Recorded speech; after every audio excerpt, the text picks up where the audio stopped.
বিশ্বাস করতে পারো রাহিমা, এতগুলো বছর পেরিয়ে গেল, মনে হচ্ছে এই তো সেদিন প্রথম দেখা হয়েছিল। একদম। আমার স্পষ্ট মনে আছে তুমি কলেজে নতুন এসেছিলে, একটা নীল শার্ট পরেছিলে আর কেমন যেন নার্ভাস ছিলে। নার্ভাস? আমি? কক্ষণও না। আমি তো বেশ আত্মবিশ্বাসী ছিলাম। হ্যাঁ, এতটাই আত্মবিশ্বাসী যে প্রথম দিন আমার সাথে কথা বলতে গিয়ে তোমার ফাইল হাত থেকে পড়ে গিয়েছিল। সেটা কি খুব বড় কিছু ছিল? আসলে তোমার চোখের দিকে তাকিয়ে আমি একটু আহ, অপ্রস্তুত হয়ে গিয়েছিলাম। আর আমাদের প্রথম ডেট মনে আছে? কিভাবে তুমি আমাকে রাজি করিয়েছিলে সেই ব্যান্ড কনসার্টে যাওয়ার জন্য? আমি তো যেতেই চাইছিলাম না। কিন্তু শেষমেশ গিয়েছিলে তো, আর আমার হাত ধরে পুরো কনসার্ট দেখেছিলে। সেই ভিড়ের মধ্যে তোমার হাতটা যখন আমার হাতের উপর ছিল, মনে হচ্ছিল যেন সময় থেমে গেছে।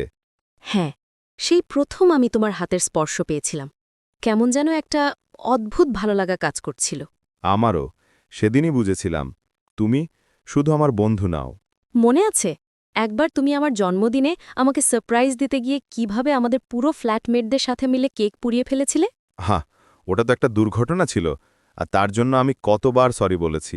কিন্তু তুমি খুশি হয়েছিলে, এটাই আসল কথা। হ্যাঁ, কেকটা খেতে না পারলেও তোমার প্রচেষ্টা দেখে আমি সত্যিই খুব খুশি হয়েছিলাম। সেই পোড়া কেকের গন্ধটা আজও মনে পড়লে হাসি পায়। ওগুলোই তো আমাদের স্মৃতি, তাই না? ছোট ছোট ঘটনাগুলোই একটা সম্পর্কে প্রাণ দেয়।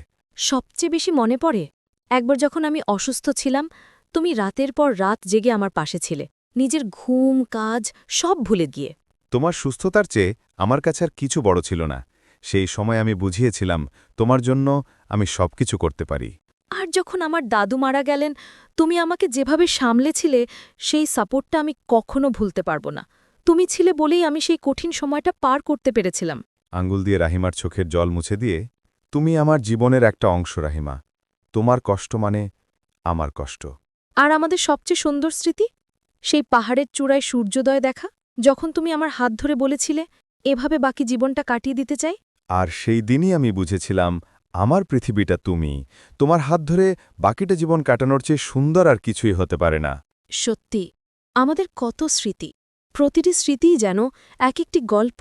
আরও কত স্মৃতি তৈরি হবে, শুধু তুমি পাশে থেকো। সব সময়।